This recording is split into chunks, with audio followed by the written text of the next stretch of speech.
Hello, and welcome to another episode of Boundless Body Radio. I'm your host, Casey Ruff, and today we have another amazing guest to introduce to you now. Audra Coleman has been a North Carolina professional licensed private investigator for 33 years while owning and operating Cameo Investigations LLC. Audra's expertise includes working closely with Fortune 500 companies, law enforcement, attorneys, government agencies, financial institutions, and startup companies.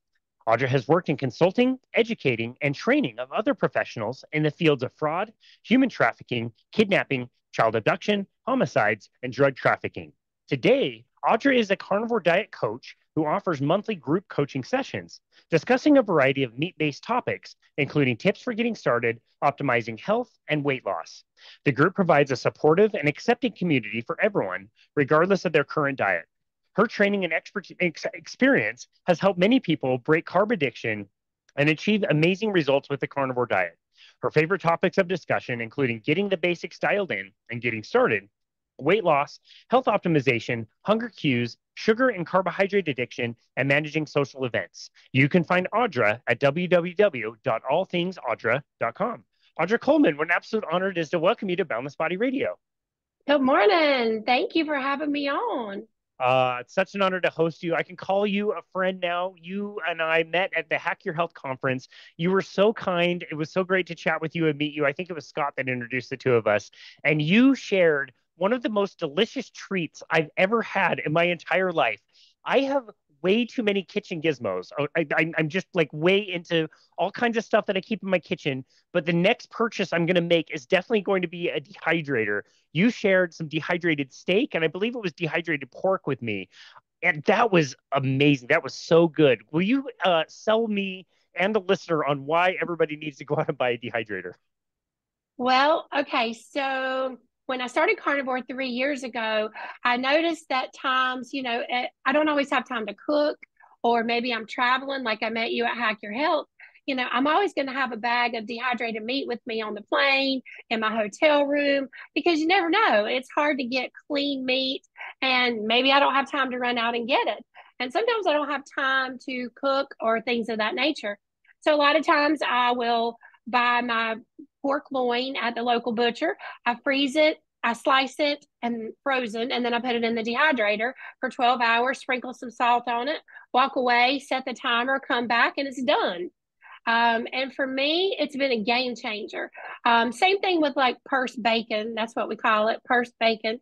That's Kelly Hogan's slogan, purse bacon. So, you've always got that bacon. You got a little bag of bacon with you at the airport and you're kind of hungry and you eat the bacon.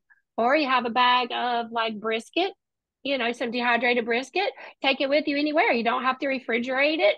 It's just really convenient. You can take it, on a trip, a motorcycle ride, a hiking, take it to the pool, wherever you go. And it's just convenient because it's dehydrated. You don't have to worry about it. That's amazing. It was so tasty. You mentioned pork loin, and you mentioned other kinds. I've seen the video where you're making it out of ribeye, which I also tried, which was absolutely delicious. We have so many more brands available to us now as carnivores than we did several years ago. There's been a lot of startup companies that are offering things like dehydrated meat, and I really love and respect that. It's really great, but they're also, oh my goodness, they're so expensive. When you say pork loin, I mean, that's something I can go buy at my store for a few bucks a pound. It's really, really inexpensive. Do you find that doing your own dehydrated meat has saved you just tons of money? Yes, tons of money. So first off, if someone is interested in dehydrated meat, a lot of the beef jerky that's sold in grocery stores and convenience stores and all that, you have to be really careful because there's a lot of sugar in it. It actually has carbs in it. So meat does not have carbs in it.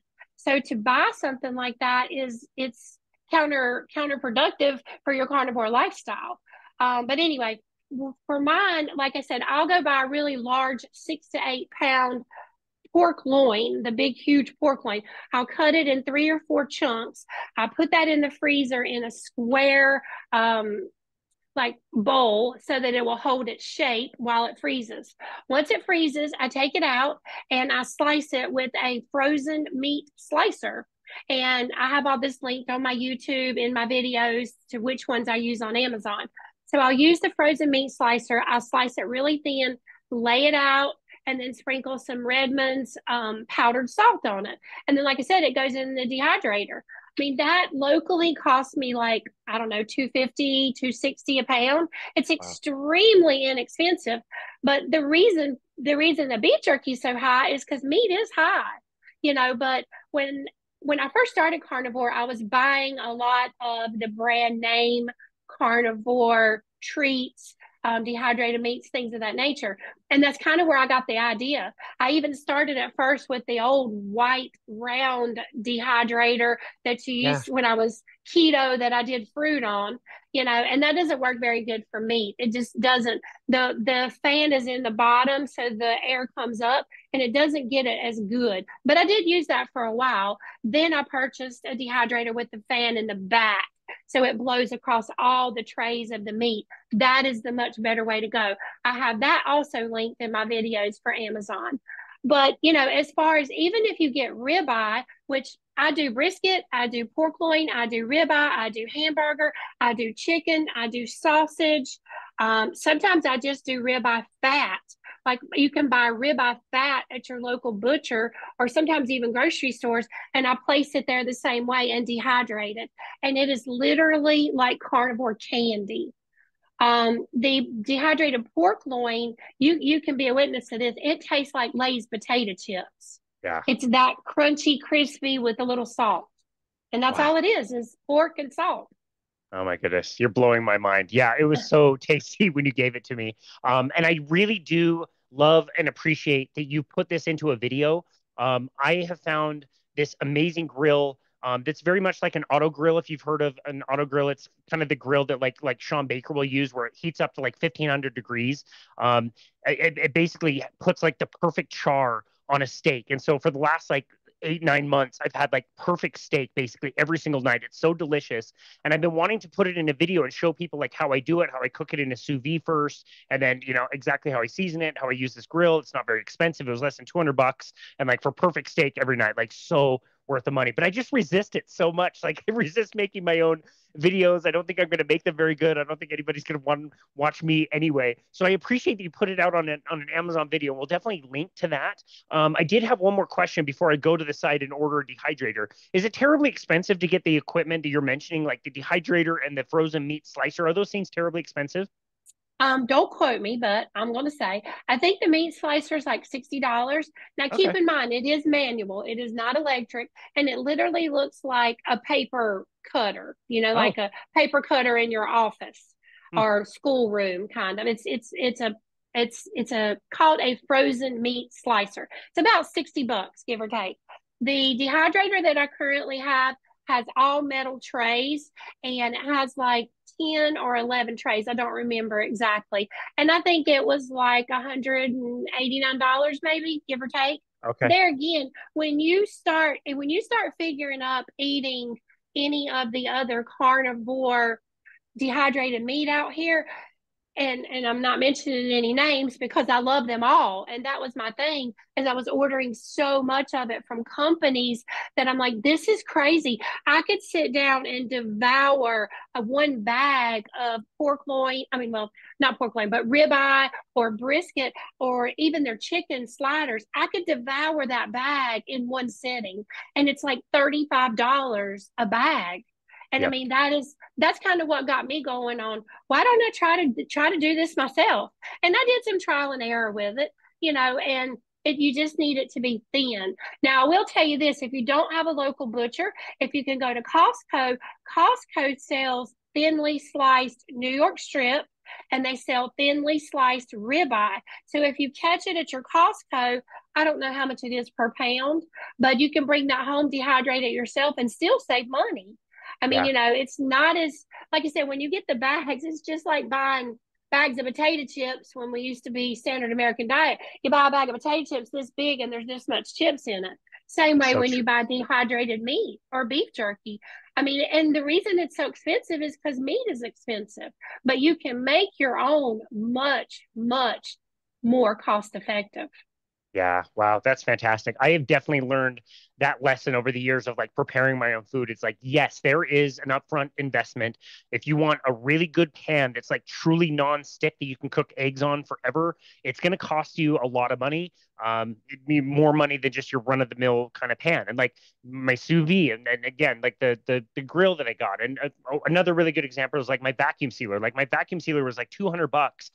The vacuum sealer has saved me thousands of dollars. I can go to the store, I can buy meat when it's on sale, I can make sure it's sealed, it can be stored in the freezer for an indefinite amount of time, and it makes amazing food. Like that one investment has made me so much money over the years because I was willing to do that. And this sounds like the same thing. It's like, yes, there's a cost Yes. involved, but it will pay you back so quickly. And if nothing else, give you amazing food where most people would be snacking on the garbage that they get on grocery stores, let alone if they were able to afford the dehydrated meat or beef jerky, you know? Yeah, exactly. I mean, like I said, I think the dehydrator's 180, $200, give or take. I was spending that much twice a month on dehydrated meat from the manufacturers of it where you can Yeah. buy it. And like I said, I could sit down and devour a bag of it, which was like $35. I could devour a bag of it every day. I Yeah. mean, like it was nothing. And Yeah. that starts really adding up.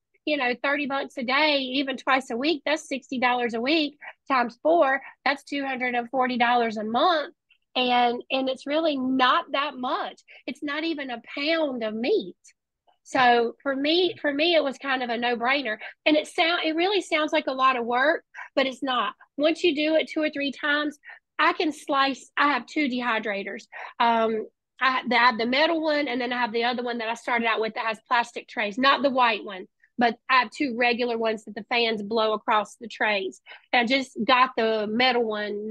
It's a lot newer than the other one, but nevertheless, I can load both of those trays. I can cut up pork loin. I can get it ready, season it with some salt, and sometimes I use Slap Your Mama, by the way, because that's like a seasoning from Walmart. It's real clean, but I can do that in like maybe 30 minutes, and then it'll make like the pork loin chips. It'll make 4 to 5 gallon Ziploc bags. So I Wow. just stick them in the freezer, and then I pull one out when I need it. And I've always got them in the freezer because I'm here to tell you, when they lay on the counter, they will be eaten Yeah. because they are that good. They're just very addicting. But I do it at 160 degrees, give or take. My one of my dehydrators only goes to 159, but I do it at 160 degrees for 12 hours. Even though the pork loin is crispy faster than that, it's usually crispy in about 6 or 7 hours. I let it roll the whole 12. That way it dries it out good. I know I'm going to get a good crisp on it. And it is literally like a potato chip crispy. And then you put that powdered Redmond's salt on there. Oh my gosh. It's really, really good. And the same thing with the brisket. I've done brisket and ribeye before. Take it out and think, you know what, this needs a little longer. Go a couple more hours. It's kind of a trial and error, but it's really, really simple. And if it's not crispy enough, just run the dehydrator longer. You That's don't great. ruin it. But That's but fantastic. the key to it is thin. You got to get it thin. But if you get it so thin that it's like shaved, you'll have trouble pulling it apart to load it in the dehydrator. Your little pieces, the meat would tear if it's shaved. I see. Got it. Okay. And even I'm familiar with the one that Costco does that you already mentioned. I want to say it's around $13 a pound. And I want to say it's about a quarter inch. Is that too thick or is that about right? That's about right. I know Okay. several people who buy it there and who go and do it from like my videos. They're like, I don't have a local butcher, so I'm just going to buy it from Costco. But for me, I do have a local butcher, and I have them to basically, I show you in the videos on my YouTube how thin to try to get it sliced at the butcher. But I do all my own pork. I slice my pork, my sausage, my hamburger, my chicken. Um, I slice all those myself. They only slice the red meat for me as far as the brisket and the ribeye, that kind of thing, Got and the it. New York Okay. strip. Got it. This has been just about the most educational 15 minutes of our podcast we've ever had. I really, really appreciate it. It sounds really good. Again, it sounds like an investment in equipment in the beginning, but that will definitely pay you back in what you get afterwards. So thank you for all of that. I really appreciate that. Mhm. And thank you for actually sharing it with me when we were at the conference. It was absolutely delicious. I really appreciated that. Now let's go back and learn about you and your story now that we've learned about your amazing dehydrated meat. It sounds like from what I know about your story, you have been through the ringer as far as weight loss in particular. It sounds like you've done pretty much every diet under the sun. Has weight loss always been kind of a goal of yours? Yes. Yes. And the reason being is because I could lose weight. I could lose weight, no problem. I could lose weight, not a problem. 10, 15, 20, 30, 40, 50 pounds. I could lose weight, no problem. But every single time I would lose weight, I would find my way back to sugar, sugar, sugar, sugar, and more sugar. For me, I don't care anything about bread. I don't care anything about pasta. I don't even really care about carbs. But you talk about dessert. Oh, you could take me to the nicest, finest restaurant, and I will order the smallest, used to, would order the smallest salad and maybe some grilled chicken or something, but I want to see the dessert menu. You know what I mean? Bring me the biggest, baddest, nastiest dessert you got, and don't bring no extra spoons because I don't want to share it. And so I would always lose weight and do really, really good, but I could never keep it off because I would go back to the sugar addiction every time. And then, of course, here would come 5, 10, 15, the pounds would start to creep back on. And it's like, okay, oh gosh, here we go again. What are we going to do this time? What kind of diet do we want to do this time? And then there again, I would do the diet, I would lose the weight, I would do really good. And then I find my way back to sugar again. For me, one of my all time favorite things was white chocolate Reese's and cake icing. Some people call it frosting. I've actually stopped at the baker before at our local bakery, gotten like a little Dixie cup, bathroom Dixie cup full of icing with a spoon. And Wow. that's what I would eat. I would eat it until I was nauseous. And then I would wait till the nausea went away and then I would eat it again. So I never realized sugar was an addiction. I thought addiction was drugs, alcohol, cigarettes, things of that nature. It never occurred to me that sugar was an addiction.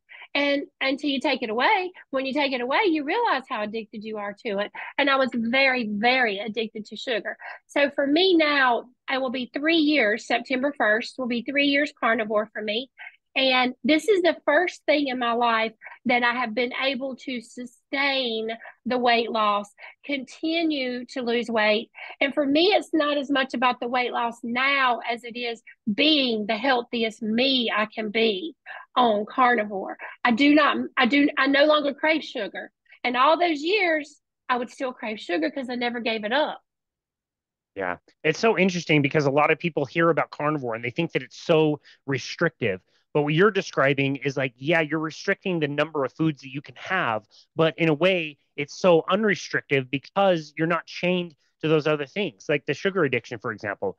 It was a really uncomfortable realization for myself as well. Like, I thought I could moderate foods, and it turns out that I really couldn't. And if I had a little, I would have a little bit more. And so, in that way, yes, carnivore sounds like it's a very restricted diet, but it's really not because it's the most freeing diet because it liberates you from that sugar addiction. Is that what you found as well? Yes, most definitely. You have people who are moderators and you have people who are abstainers. Okay. I am not a moderator. Okay. If I buy a pack of white chocolate Reese's, okay, I'm not happy till the bag is empty. And I know people who can eat one white chocolate Reese's peanut butter cup and they put the bag up and they forget it's there. Oh no, not me. No, that bag calls my name. Hey, I'm still over here. Come get another Reese's cup. For me, it was serious addiction. And I can't, I joke all the time and I tell people when I used to eat white chocolate Reese's, we would go on like a motorcycle ride and we ride with a lot of friends and we'd stop at a convenience store and I'd get a 4 pack of white chocolate Reese's. Okay, I'm going to eat all four. Don't ask me for one. I'm not going to share them. I will buy you your own pack. I will help you eat yours, but you can't have one of my four. That's how serious I was about sugar addiction. And before, when I would have that sugar hunger or that sugar addiction, it was like a banging on the door, like somebody was just pounding, pound, pound, pound, pound, pound on the door. And I would literally have to go answer the door. I'd have to go to the store, get something, get a candy bar, get this, get that, because the addiction was so loud and so strong. And if I didn't go and address the craving, then I was just ill. I was ill till I did, angry, aggravated, agitated, ill.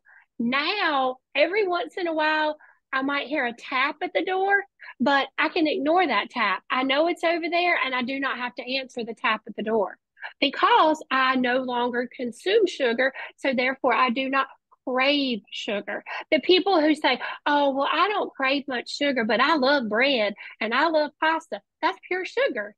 But you don't realize that until you go into an elimination diet.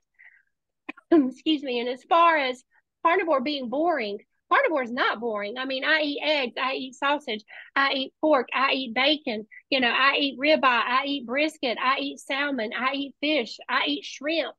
I mean, there's people say, oh, what do you do about sides? Well, you have a side of eggs or a side of deviled eggs, or, I mean, you can have two meats and there's your two things, some steak with a side of shrimp. For me, it is not boring. For me, I actually crave red meat. Yeah, And me I too. didn't think I could ever say that because I used to just, I mean, when I tell you I was sugar addicted, I was sugar addicted. I mean, I even had weight loss surgery. I went and had weight loss surgery. That was a complete nightmare. I ended up with 2 leaks. I was in the hospital for 8 weeks. I should have been there 2 days. Um, I was in PO for 21 weeks. So I had a PICC line in my arm, which actually pumped 1,600 calories a day of nothing but pure sugar into my body to live off of until I could eat again because I had 2 holes in my stomach. I Oh my mean, goodness. had I known about carnivore, would I have done that? Absolutely not. I Wow. mean, I'm fine now today, thank goodness, but that has been 11 years ago. Wow. I was going to ask. Yeah, that's crazy. I understand why people would want to go towards weight loss surgery because if you're following the standard advice, you're just on this diet carousel, like you're describing, like doing all the Weight Watchers and everything, but you never truly address all the issues. You're just doing things like trying to exercise more, or eat less calories, or do point systems or whatever, but you never really address that sugar addiction. So you just find people that are doing all these diets and they feel like they're failing all the time because they don't have enough willpower to stay on the diet. And maybe, yeah, the diet does work for weight loss, but you can never maintain it because you're never addressing the sugar cravings and getting over that and getting past that. And I love the way you described hunger. Another way that I've heard this described very similar to you. We've had a guest. His name is Aranda from the UK, and he's described like when he was hungry before finding low carb, the hunger was like a bully, and it didn't matter what he was doing. If he was out on vacation, if he was with his family, if he was at work, this bully would come in, charge in, push him down, take his lunch money, and he would have to do whatever the bully said he needed to do. And now the hunger for him is more like a good friend who's very polite and will tap him on the shoulder and be like, "Hey, it's hunger. It's noon, it's lunchtime. Do you want to eat? It looks like you're busy. Maybe I'll stop by another time." It's so much less invasive when you get past that kind of addiction, and it's so much more again like freeing, like we were talking about, right? Yeah, definitely.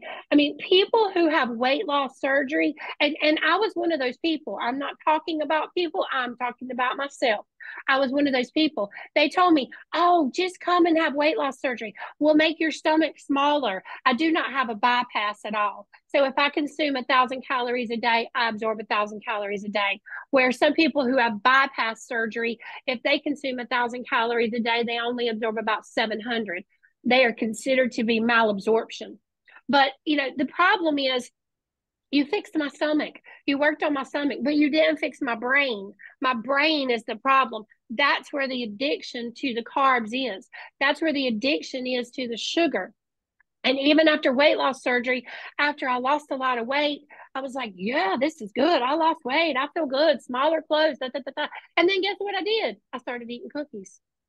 and the weight didn't go back up immediately. And I'm like, oh yeah, oh, this is cool. I had weight loss surgery and I can eat some cookies and the weight don't go up. No, that's not what happened. Eventually the eating one cookie become two, two became four, and then I was eating two cookies a day 5 times a day. And then next thing you know, I was sugar addicted again. And then eventually here come the weight. It did come back immediately, but it just started creeping back up. And yeah, I mean, addiction is for real. And it's like a lot of noise in your head. It's we joke all the time about, it's the lizard brain. It's go get some sugar. Oh, you had a bite. Now you need two bites. Now you had one donut. Let's have another donut. And I was that person who I couldn't have kids cereal in my house, like Fruity Pebbles, Cocoa Pebbles, all the kids sugary cereal. I was not happy until the box was empty or the roof of my mouth was raw, whichever come first. I mean, I would eat the box of cereal until it was gone. I mean, not all in one sitting, but like, I'd have some in a red Solo cup, eat it as a snack. And then 2 hours later, I'm having another cup of it, another cup of it. So for me, I did not realize what my true addiction was until I found Carnivore. I started watching Kelly Hogan, and she was talking about at the time eating meat for 13 years or 12 years, whatever it was. And I think she's up to 15 now. But I was like, what is this girl talking about? Eating meat, and that's all you eat, and all your sugar cravings go away. I'm going to have to look into this. So I started binge watching her. I started binge watching Dr. Barry, started looking into the steak and butter game, and I started listening to all these people. And I'm like, you know what? I got to give this a go. I got to see if this will cure my sugar addiction, because I really never thought there was a cure for it, but there is. So I was going to ask you that specifically, actually. When you found the carnivore diet, were you looking for it as a weight loss diet, or were you looking for it specifically to get over sugar addiction? Oh, dude, I was looking for weight loss all my life. What's the latest, greatest fad? I mean, Jenny Craig, Nutrisystem, Weight Watchers, the cabbage diet, the weight loss surgery, and I mean, believe it or not, I actually gained 25 pounds in order for my BMI to be high enough to have the weight loss surgery. Oh, Okay. wow. Yes, I was that desperate. So, yes, when I found Kelly Hogan, I was just surfing around, sugar addiction, how to stop sugar addiction, how to quit eating sugar, how to help with it. And I found it. Well, then when I found her, that's when I found out about carnivore. So then I started researching carnivore, and then I found Dr. Barry, and I'm like, oh, there's these groups. Do I need groups? Do I need to be in these excuse me, do I need to be in these groups? Well, I started joining groups and then being around like-minded people, hearing what other people were struggling with, how they got off the sugar wagon, how they were able to stop the sugar addiction. And the more I heard of it, the more I wanted. The more I learned, the more I wanted to learn. The more I learned and the more I saw the results, the more I wanted to help other people. So that's where the coaching came involved. I mean, it's if I'm able to help one person, if I'm able to change one person's mind about weight loss surgery, if I'm able to change one person and help them get off the sugar bus, then I have accomplished my goal. I love that. That's amazing. Now, I've heard a lot of people talk about sugar addiction, and they talk in ways like there's techniques to like distract yourself, or pick up hobbies, or when you experience a sugar addiction, there's things that you can do. And I understand and I appreciate those things, but I found really the only thing that I can do with my own sugar addiction, to whatever degree I have it, is like I just have to abstain. Like there's no other way of like kind of distracting myself or something when I'm having a sugar addiction. I have to realize that is not on the table for me anymore. I can't have any of it. Anytime I drift off of that and try and experiment, I always eat way too much. What have you found as far as like helping people with that sugar addiction, as far as like practically speaking, like not getting into the sugar? Is it almost as simple as like, look, you have to see this as a chemical and not a food, and it's off of your table completely? So when I very first started looking into this, I got on the bandwagon in January. Okay. From January to September of 2020, no, 2021, January 2021 to September 2021. Okay, I would do really good all week long. No sugar, I would do great. And then the weekend would come and I'd be like, oh, maybe I just need to bite of dessert, or maybe I just need a bite of ice cream or something. And then next thing you know, I'd have to start over again Monday. I have to start detoxing, and I have to start, Matt, okay, you can't have that. You can't have that, Audra. Don't have that. I'm fighting the sugar demons over here going, hey, you had some yesterday, have some more today. And I'm trying to shut him up and trying to do better. Well, like I said, I struggled with that from January to September. And then finally, September the 1st of 2021, I said, that's it. That's it. That's it. No more sugar. And, I'm going to be honest with you. At that point, I wasn't having very much sugar. So if someone were just going to go cold turkey, standard American diet over to carnivore, it's going to be tough. I'll be the first to tell you it's going to be tough.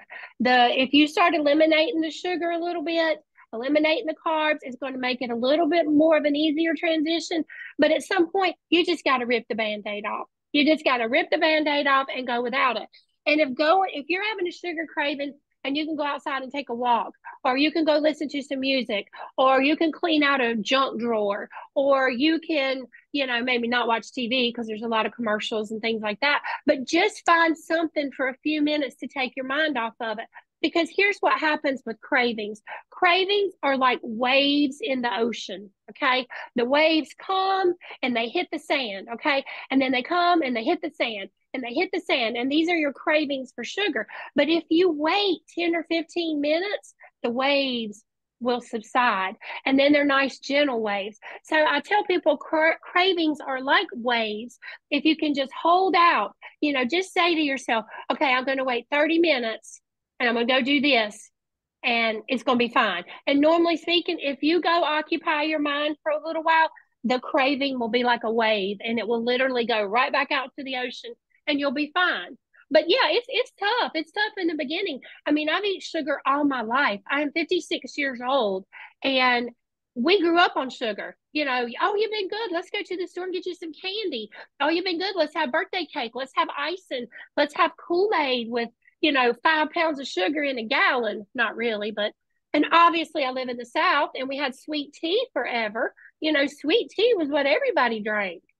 So it's hard. It's hard to get off sugar, but being around like-minded people, getting other people on board who support you, who help you to avoid the sugar, avoid the foods. Best thing to do is clean out your house, clean out your pantry, get rid of it all, and then it's not there. Because if you bring it home and you are not a moderator, it's going to be a temptation. I have to be an abstainer. Yep, me too. No, the last time I brought a jar of peanut butter into my home that was just peanuts and salt. It wasn't anything added. It wasn't, the peanut flavored jam that most people think of when they think of peanut butter. It was gone in 2 days. Like I couldn't stop myself at all. And again, it was just peanuts and salt, and I couldn't stop it. So I definitely appreciate that. Unfortunately, you lost all credibility when you said that you're 56 years old. That's absolutely not true. You're not 56. I can tell you that. And listener, just from listening to your voice and your energy, they know you're not 56. So sorry, but that's not true. Not at all. Thank you. Thank you. You're so kind. I do want to ask you if you take, I don't know if take issue is the right word, because again, this does work for some people, but the message of the sub kind of faction of carnivore that we hear about, that we call it maybe animal based, which right off the bat, I get a little annoyed that we're all like kind of squabbling about what defines a carnivore diet, when I think just like if you're eating mostly animal products and you decide like what amount of plant products you can bring in that you can do safe is fine. In my experience, the subset of people that do quote unquote animal based, that are doing, mostly meat, but they're doing tons of fruit. They might even be juicing fruit. They might be doing lots of honey. In my experience, I found that people go to carnivore because they can't handle a lot of other things. Like I don't find a lot of moderators that eventually make it to carnivore. I find mostly abstainers that have to do carnivore because if they have a little, they're going to have more, they're going to have more, they're going to have more. That's kind of how I am. And so again, the subfaction of carnivore that's like, we're animal based, we eat mostly meat, but we also eat tons of fruit. In my experience, that doesn't work for a lot of people because that eventually leads them back into that carbohydrate addiction. I'm assuming you found the same kind of thing. Yes. Like I said, for that January to September, I mean, I would try really, really hard. I'd be so good all week long. And then on the weekend, I would have like an apple with some peanut butter because I used to eat peanut butter on a spoon. Okay. Yeah. People say, why do you like your peanut butter on a spoon? I don't eat it with, I just need a spoon. That's it. I didn't eat it with celery or that would be ruining my peanut butter. You know what I'm saying? And I don't eat jelly with peanut butter either because I just like peanut butter. But for me, I really, really had to learn to be an abstainer. And for me, the thought of having some apple or having some banana or having an orange or something, for me, that no longer appeals to me. Number one, I do not crave that food. And I do not wish I could have that at all. Like you said earlier, the tap at the door, the hey friend on the shoulder, I know it's there, but I have no craving for it. And honestly, I'll be honest. I was at a party recently where they had cupcakes for a birthday party. And they're like, oh, you're really not going to have a cupcake? No, I'm not. And they're like, well, you're carnivore, but does that mean you're never going to eat a cupcake? Pretty much. And she's like, well, just have half of it. Okay. Who in their right mind eats half of a cupcake? Okay. Number Right. one. Exactly. Number two, you don't understand. That is literally like drugs to me. I mean, if someone were sober or someone were clean from drugs, you wouldn't say to them, oh, just have one hit of, this particular drug, crack, cocaine, heroin, whatever. You wouldn't say to them, oh, just have one little hit. It'll be fine. No, for me, it's the same. I can't eat half of that cupcake. First off, I wouldn't eat the cake. I would eat the whole top of the icing because that's my favorite thing. And I don't need no cake with it, just the icing. But for me, I know now, after all these years of trial and error, and there have been a lot of trial and errors, let me tell you, a lot. I know now I cannot stick my toe back in that pool. I cannot put my foot back in the pool because if I do, my whole body will be in there. I'll be face down in the ditch, and the carb bus will run over me. The sugar demon will get me. I can't do it. And if you're able to do carnivore and you're able to moderate fruits and vegetables or honey or whatever you're able to moderate, that's cool. You do you, and I'll do me. And for me, I cannot moderate that even though fruits have a different kind of sugar than actual, cane sugar or white sugar, I am not willing to do that. And if I was to have something like that, it probably would make my stomach hurt. Honestly, Yeah. my system probably wouldn't know what to do with it. Yeah. No, I agree. And I'm sure we both had clients in the past that are like, they found this way of eating, they really like it, they appreciate it, and then they say, like, oh, this weekend is this birthday party or it's Thanksgiving or Christmas. I'm gonna do whatever I want, I'm gonna eat whatever I want.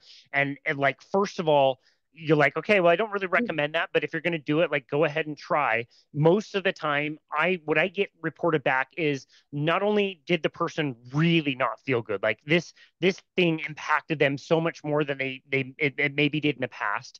It also might again be that toe in the water, like you said, that gets them back on this wrong thing, and they have a really tough time getting back off of it. But also, I hear a lot of times people start to taste the kind of like chemicals in the food, and it's like, yeah, I had the cake and I thought it was going to be great, and it tasted disgusting. It wasn't even as good as I remember it. You become so much more sensitive to those things when you eliminate all that stuff.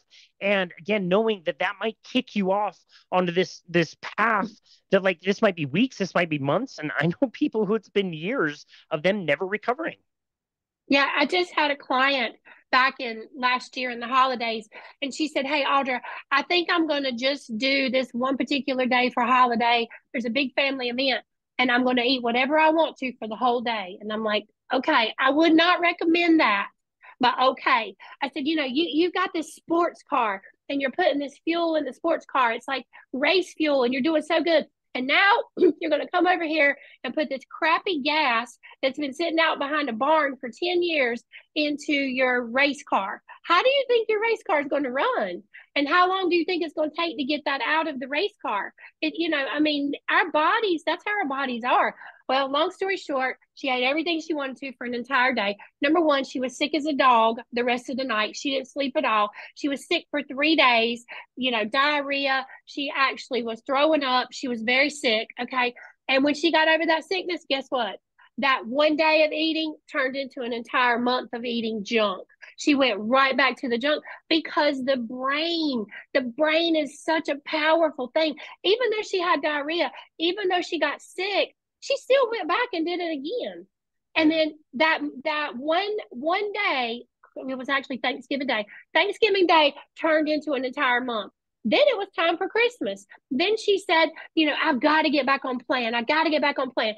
After today, which was Christmas, I'm going to get back on plan. Well, that carried all the way into January as well. So you have to be really careful because even one cheat meal, depending on who you are and how your body works and how clean your race car is, it lights up your brain. Sugar will light you up, and it don't have to be sugar. It can be bread, it can be pasta, it can be corn on the cob. All those carb things. And I mean, for me, I finally have food freedom. Used to, I mean, I would buy tubs of icing, Duncan Hines icing, eat it on a spoon out of the tub. I mean, I was very addicted. And for me, I know I cannot go back over there at all. Even down the fruit road, down the carb road, it doesn't appeal to me. I do not have cravings. If I'm wanting something, it's normally hamburger patties. And I do actually crave the pork loin too because it's really good, It's really and good. bacon. I love it. I wish more people would understand that this diet, again, sounds so restrictive, and people don't think they can go the rest of their life without some of these foods that are staples to them and things that they love. But again, like trying this diet, your desire for them will diminish. You will crave different things over time. I hear the same thing from women all the time that you said that, like, I crave red meat. It seems like a lot of women who just kind of almost culturally just are not exposed to a ton of red meat. Maybe they start out and they're eating fish and chicken, and maybe they dabble with a little red meat. But over time, it's like the women become the red meat savages, and that's the only thing they want because they have had so little of it in their life. It seems like their bodies are just absolutely craving it over time, Mhm. and that's kind of what they want. Which again, it's like for you coaching so many people, if somebody is listening to this and they're thinking like, wow, this sounds amazing, I want this food freedom, I want freedom from sugar, how does one get started? What kind of tips and tricks do you give somebody if they want to try this diet? Again, without intimidating somebody to think like, oh, you can never have this food again. It's like, no, no, no. Try eating this way. Here's some tips and tricks, and then maybe one day you might not want it. How do you start with people? So for me, I don't say to myself, I can never have that food. I say to myself, I choose not to have that food. That is a choice for me. If you choose to eat honey, that's your choice. For me, I choose not to have that food because I know what would happen. It's not that I can't have it because I can have anything I want. I'm a grown adult. I can have anything I want. If I want an entire birthday cake, I can go to the grocery store and have an entire birthday cake. I just choose not to do it. And it becomes a mind over matter thing. If you continue to let your lizard brain talk you into these things and talk you into continuously breaking, having one chocolate Hershey's kiss, having one peanut butter cup or something, you're going to continue to fall into that trap. So I tell people the best thing to do if you're wanting to start this and you want to start it and you're hardcore and you mean it, don't dilly dally. Rip the band-aid off, clean out your cabinets, eat at home, cook your food at home, be prepared, cook bacon, keep bacon on your counter all the time because cooked bacon does not go bad. Crispy bacon on the counter, amazing. Get you some dehydrated meat. Have the things readily available. Don't walk around saying, oh, well, what am I going to eat? And then you go look in the pantry and then there's all this bad stuff in your cabinets. Clean all that crap out. It's crap.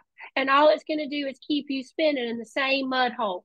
If you want to get out of this mud hole, get rid of the mud and you will begin to move forward, basically. Take all that stuff out of your life, eliminate it, and have the foods that are one or two ingredients readily available. Like I said, boiled eggs, egg salad, deviled eggs, bacon, dehydrated meat, there, frozen hamburger patties. There's plenty of things you can have readily available. Again, it's all about choice. It is what you choose. It's about choices. It's the same way in our life. What do we choose? Do we choose to grow up and have a job? Do we choose to buy a house? Do we choose to be productive? Do we choose to make our life flourish, or do we choose to not do that? It's the choice. And it's a hard choice sometimes. For me, when I started, it was hard. But if you stay on board and you continue to make the right choice, eventually it becomes second nature. Yeah, I love that. And so far, we've only talked about the physical benefits as far as like weight loss, fat loss, that kind of thing. You lost, I believe it was what, 80 pounds, 70, 80 pounds that you were down. And somebody might say, okay, you're talking about a diet, you're talking about weight loss. That's great. That's what everybody wants anyway. But with carnivore, there's always so many other benefits. What were some of the other unexpected benefits that you noticed when you started eating this way? Okay, so it is worth its weight in gold, the mental clarity. Ask anybody who's been carnivore for a while. They will tell you, like I said earlier, I'm 56, even though you don't believe me. I'm I don't believe 56. you. And it's like I'm back in my 20s or my 30s. Like there again, I was starting to get brain fog, cobwebs, and I couldn't think of words and I couldn't think of stuff. And I'm like, what is wrong with my brain? Well, let me tell you what was wrong with my brain. It was sugar overload. The mental clarity that comes with carnivore is worth its weight in gold. I would never go back to standard American diet just because of that one thing. Okay. Just because of the mental clarity. It is so amazing. Okay. So, mental clarity. I used to have skin tags, all fell off, just went away, gone. I used to get them removed every now and then. I'd have them snipped off here or there. No more skin tags. Skin tags completely gone.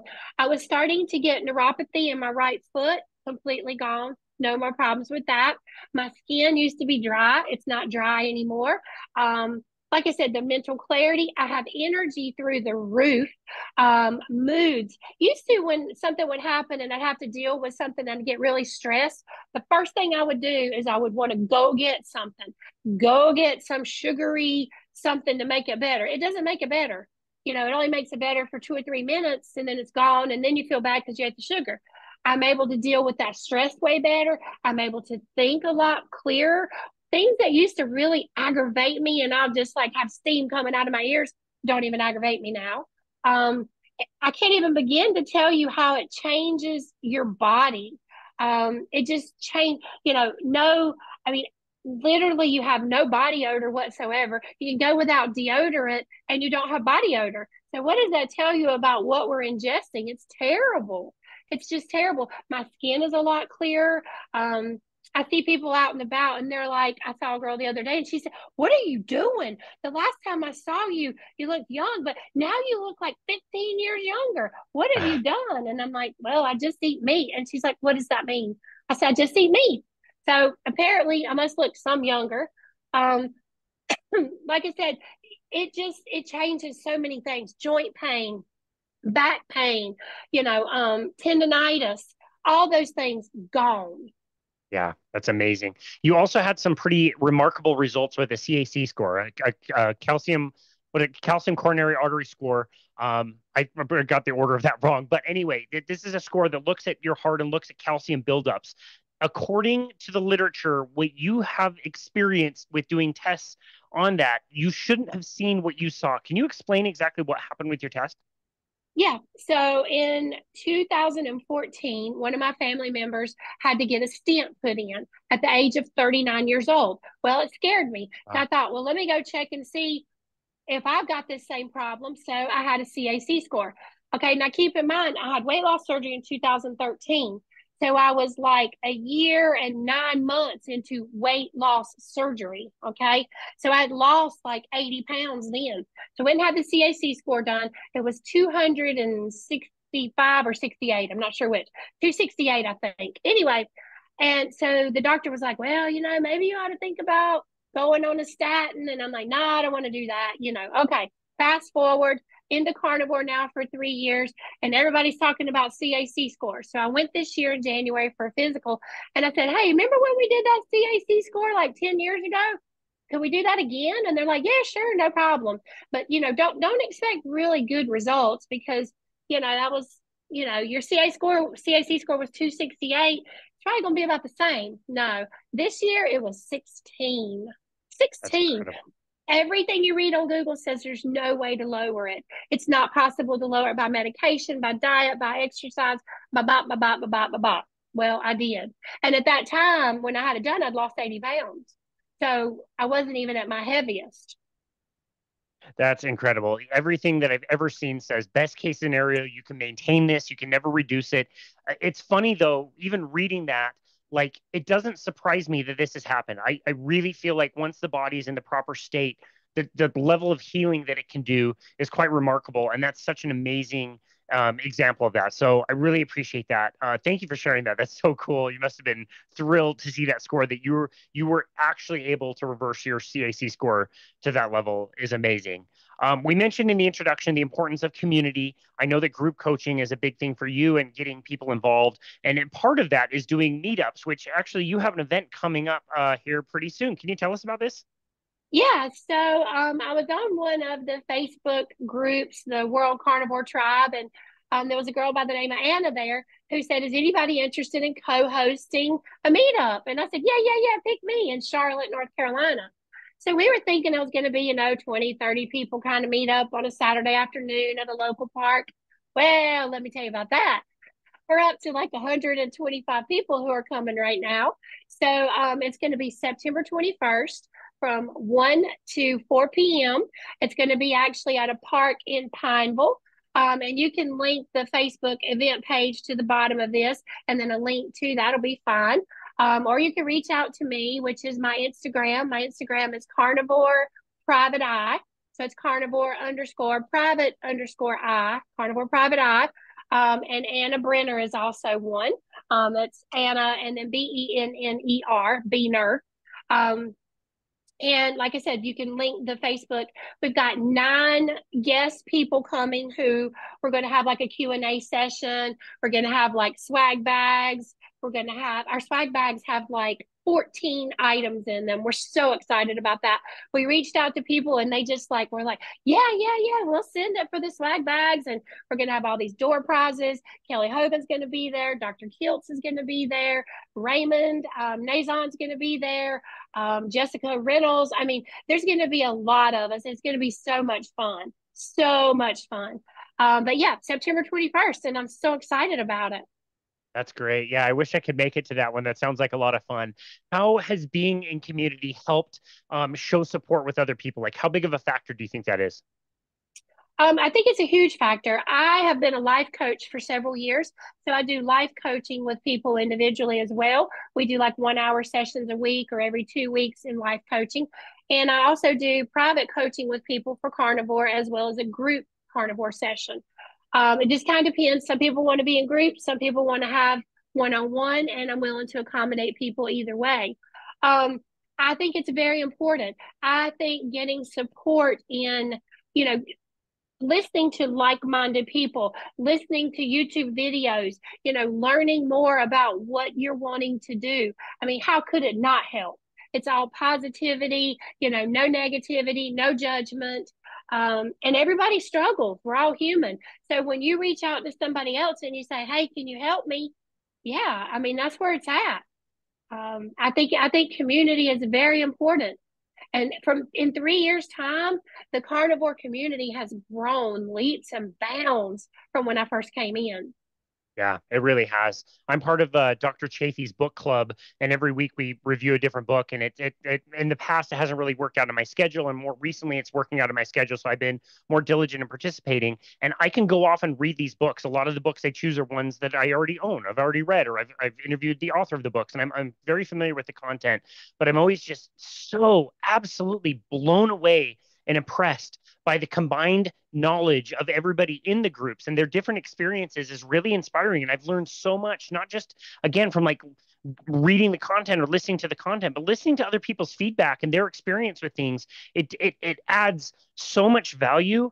And if nothing else, it just makes you remember that like you're not the only one out there doing this. When you're in the world that is doing the exact opposite, you just sit around and think like this is not fair. I'm a sugar addict and I can't have sugar. All these people seem to be having all this sugar and it looks good and I wish I could have some and I can't. This sucks.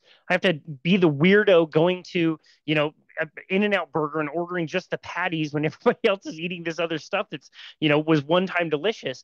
But you get in these communities and you realize you're not the only one. There is help, there is support. People have, experience and stories and all these things that can help you. And so I do believe that community is just so critical.